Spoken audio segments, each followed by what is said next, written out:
Friends, कैसे हैं आप लोग। आज हम लोग पढ़ेंगे सीडीएम यानी सर्टिफिकेट इन डिजास्टर मैनेजमेंट, जिसमें आज हम पढ़ेंगे सीडीएम 01 के खंड 1 में इकाई 2 आपदाओं को समझना, कारण और प्रभाव, जिसमें आज हम आपके लिए लेकर आए हैं आपदा को समझना। तो वीडियो स्टार्ट करने से पहले जो भी फ्रेंड्स हमारे चैनल पे नए आए हैं, कृपया चैनल को सब्सक्राइब कर ले और बेल आइकन को प्रेस कर दे, ताकि जो भी लेटेस्ट वीडियो हमारे चैनल पे आए वो सबसे पहले आपको मिल सके। तो आइए ज्यादा टाइम को न लेते हुए चलते हैं अपने टॉपिक पर, आपदाओं को समझना, कारण और प्रभाव में आपदा को समझना। तो आइए वीडियो को स्टार्ट करते हैं। कुछ आपदाएं सीमित क्षेत्रीय प्रभावों के कारण गौण मानी जाती है, जैसे हिमखंडों का टूटना, बर्फीले तूफान और बवंडर। चूंकि ये आपदाएं प्राकृतिक विपदाएं अपेक्षाकृत कम संख्या में लोगों को प्रभावित करती है, तथा ऐसे देश में जहां ये प्राकृतिक आपदाएं सामान्य आती रहती हैं, उनके पास पर्याप्त संसाधन तथा विशेष व्यवस्था के तंत्र होते हैं, इसलिए उन्हें बाहरी सहायता की आवश्यकता नहीं होती है। अतः अंतर्राष्ट्रीय स्तर पर ऐसी आपदाओं की ओर ध्यान कम ही दिया जाता है। ऐसी कई प्रकार की आपदाएं हैं जिनका व्यापक प्रभाव होता है तथा वे चिंता का विषय होती है, जिसमें सबसे पहला है अचानक तीव्र गति से आने वाली आपदाएं, तथा दूसरा है तीव्र मध्यम गति से आने वाली आपदाओं, और धीमी गति से आने वाली आपदाओं में वर्गीकृत किया जा सकता है। आपदाओं को क्रमशः चार प्रमुख उपवर्गों भूगर्भीय आपदा, पर्यावरणीय, महामारी तथा औद्योगिक दुर्घटनाओं में वर्गीकृत किया जा सकता है, जिसमें सबसे पहले हम भूगर्भीय आपदाएं के बारे में पढ़ते हैं, जिसमें सबसे पहले पढ़ेंगे भूकंप। जमीन के ऊपर या जमीन के अंदर पृथ्वी की परत पर अचानक दरक जाने से जमीन की ऊपरी सतह पर भूमि में कंपन होता है तथा भवनों को भरभराकर गिरने से जान माल के नष्ट होने की संभावना अधिक रहती है। जब कंपन अधिक क्षमता, गति या वेग का हो तो भूकंप प्रायः एक विनाशक प्राकृतिक क्रिया है, जो अचानक, क्षणिक या बिना चेतावनी के हो सकती है। अभी तक भूकंप के संबंध में भविष्यवाणी करना संभव नहीं हो सका है। आइए नेक्स्ट देखते हैं सुनामीस। सुनामीस एक जापानी शब्द है जिसका अर्थ बंदरगाही लहरें या लहरें होती हैं, जो ज्यादातर दूर दूर तक फैले किनारों को प्रभावित करती है। ये प्रायः समुद्र के निचले तल या भूकंपीय भूस्खलन या ज्वालामुखी के अचानक फटने वाली गतिविधियों के कारण होती है। चाहे जो भी कारण हो, एक ऐसी स्थिति में समुद्र का पानी बहुत तीव्र गति से तथा भारी मात्रा में वेग से आगे बढ़ता है तथा अपनी तेज गति की संहारात्मक शक्ति से अनंततः किनारों तथा उससे लगी भूमि, यहाँ तक कि बहुत दूर दूर तक की भूमि को तहस नहस कर देती है। आइए नेक्स्ट देखते हैं ज्वालामुखी विस्फोट। ज्वालामुखी जमीन के नीचे मैग्मा कहे जाने वाले पिघले लावे के निकलने के लिए जमीन की सतह पर बनी चिमनी या निकास द्वार है। एक अध्ययन से पता चला है कि इस समय पूरे विश्व पर लगभग 600 ज्वालामुखी सक्रिय या सुप्त अवस्था में विद्यमान है और लगभग 50 ज्वालामुखी प्रतिदिन फूटते हैं।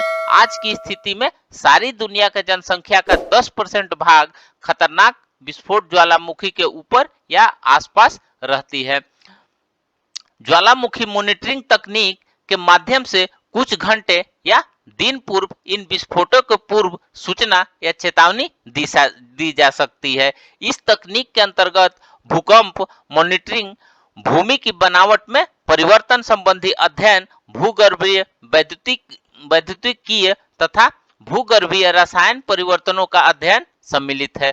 गर्म राख को न झेल सकने वाले छत वाले मकान ज्वालामुखी से सुरक्षित नहीं होते हैं। आइए नेक्स्ट देखते हैं भूस्खलन।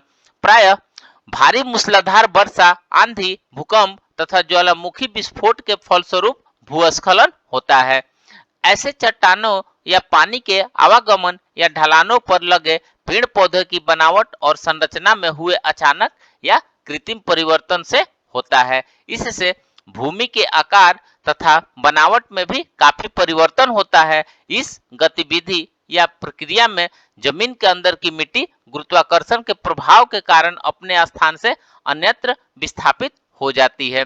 आइए नेक्स्ट देखते हैं जलवायु संबंधी आपदाएं।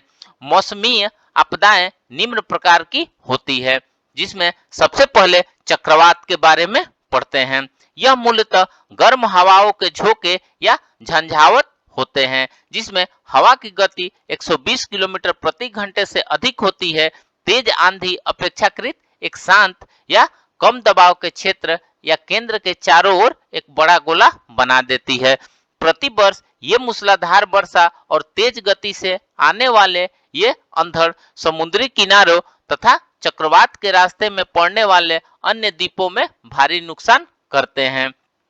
चक्रवात दुनिया के बहुत भागों में जान और माल के लिए बड़ा खतरा है। यद्यपि इस प्रकार की आंधी को भारत और पड़ोसी देशों में चक्रवात कहा जाता है, जबकि विश्व के अन्य भागों में भिन्न भिन्न नाम दिए गए हैं। जैसे अमेरिका में हेरिकेन तथा जापान तथा फिलीपींस में टाइफून कहा जाता है। आइए नेक्स्ट देखते हैं बाढ़। यह प्रायः अत्यधिक वर्षा, बांधों के अचानक टूटने, तीव्र गति से बर्फ के पिघलने, नदियों की गति तथा प्रवाह में रुकावट आने तथा पानी के मुख्य स्रोतों के टूटने से आया है। बाढ़ के विभिन्न प्रकार निम्नलिखित हैं, जिसमें सबसे पहला अचानक आई बाढ़, दूसरा नदियों में आई बाढ़, तीसरा चक्रवात पर उठे तूफान या ज्वारीय लहर, सुनामी के फलस्वरूप समुद्र तटीय बाढ़। अचानक आई बाढ़ से भौतिक नुकसान, मृत्यु, जान माल की हानि, पेयजल की समस्या, खदान की कमी और आबादी का विस्थापन हो सकता है। आइए तीसरा नंबर देखते हैं सूखा। सूखे का आर्थिक स्थिति पर अनर्थकारी और दीर्घकालिक प्रभाव पड़ता है तथा यह समाज के बड़े हिस्से को प्रभावित करता है, जिसका प्रभाव कई महीनों तक तथा कभी-कभी वर्षों तक रहता है। सूखे का सामान्य अर्थ यह होता है कि कुछ अवधि विशेष के लिए वर्षा या नमी सामान्य से कम हो जाती है। सूखा धीरे धीरे अपने पैर पसारता है। सूखा के 3 प्रकार होते हैं, जिसमें सबसे पहला मौसम से संबंधित सूखा, जब वर्षा सामान्य से बहुत कम होती है। दूसरा है जल से संबंधित सूखा, जब जल की कमी के फलस्वरूप स्थलीय जल पिंडों में उपलब्ध जल की कमी होती है। और तीसरा है कृषि से संबंधित सूखा, जब जल की कमी के फलस्वरूप फसलों की आंशिक या पूरी क्षति होती है और कृषि संबंधी कार्य बुरी तरह से प्रभावित होते हैं। आइए नेक्स्ट देखते हैं पर्यावरणीय आपदाएं। पर्यावरणीय आपदाएं निम्न कारणों के परिणाम स्वरूप होती है, जिसमें सबसे पहला है पर्यावरणीय प्रदूषण। पर्यावरणीय प्रदूषण अमूमन 5 तरह के नुकसान हो सकते हैं, जिसमें सबसे पहला वायु और जल प्रदूषण, दूसरा ओजोन परत का पतला होना, तीसरा भूमंडलीय तापमान में वृद्धि, चौथा समुद्र का स्तर में वृद्धि और पांचवा है वन का आग।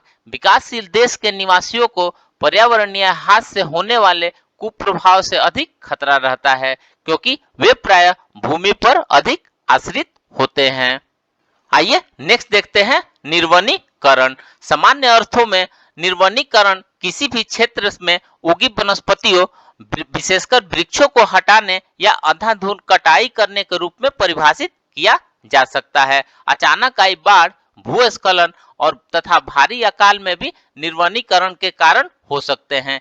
कृषि उत्पादन की भूमि का विस्तार, जलाऊ लकड़ी का अधिक संग्रहण तथा अनावश्यक रूप से लकड़ी की अनियंत्रित कटाई भी निर्वनीकरण के प्रमुख कारण है। वृक्ष कार्बन डाइऑक्साइड ग्रहण करते और ऑक्सीजन छोड़ते हैं। निर्वनीकरण से वायुमंडल में कार्बन डाइऑक्साइड की मात्रा बढ़ती है। आइए नेक्स्ट देखते हैं मरुस्थलीकरण।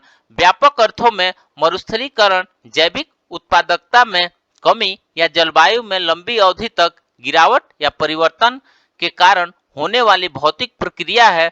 मरुस्थलीकरण का सबसे अधिक भीषण और दुखदायी प्रभाव गरीबों की सामाजिक और आर्थिक स्थिति पर पड़ता है, जिसके कारण उनमें कुपोषण तथा बीमारियां फैलती है तथा देश के सामाजिक और आर्थिक आधार पर गहरा प्रभाव पड़ता है। आइए नेक्स्ट देखते हैं नुकसानदायक जीव जंतु, किसान तथा उनके पशुओं, फसलों आदि को नुकसान पहुंचाने वाले किसी पशु या पौधे को नुकसानदायक जीव जंतु के रूप में परिभाषित किया जा सकता है। कीड़े, बीमारियां और जंगली पौधे प्रमुख रूप से नुकसानदायक जीव है। आइए नेक्स्ट देखते हैं महामारी। महामारी मूलतः एक प्रकार की बीमारी या प्रकोप है जो तीव्र गति से फैलती है। यह जिसके भयंकर और विनाशकारी परिणाम होते हैं। प्रायः महामारी के कारण चिंताजनक और आपात स्थिति में पैदा हो जाती है। महामारी अपने आप में प्रकोप है, परंतु यह आपदाओं के परिणाम स्वरूप भी हो सकती है। आज लोगों के लिए हैजा, टाइफाइड, हेपेटाइटिस जैसे महामारी गंभीर संकट है। आइए नेक्स्ट देखते हैं औद्योगिक और औद्योगिक दुर्घटनाएं। जहरीले रसायन बनाने वाले उद्योग या प्लांट में विस्फोट स्थिति, भंडारण की सुविधाओं में रसायनों के परिवहन में दुर्घटना, रसायनों का गलत उपयोग, अकुशल कचरा प्रबंधन, प्लांट डिजाइन या उद्योग के अन्य संबंधित प्रभागों में सुरक्षा की कमी या खराबी, तकनीक व्यवस्था का काम न करना, आग, भूकंप, भूस्खलन अथवा मानवीय गलतियों के कारण रासायनिक तथा औद्योगिक आपात स्थितियों निर्मित हो सकती हैं। इन विभिन्न दुर्घटनाओं से पर्यावरण प्रदूषित होता है और लोगों पर इनका बुरा प्रभाव पड़ता है। फ्रेंड्स, इस तरह आज हमने आपदाओं को समझना, कारण और प्रभाव में आपदा को समझना के बारे में पढ़े। तो मिलते हैं एक नए वीडियो के साथ में, तब तक से हमारे चैनल पे बने रहिए। धन्यवाद।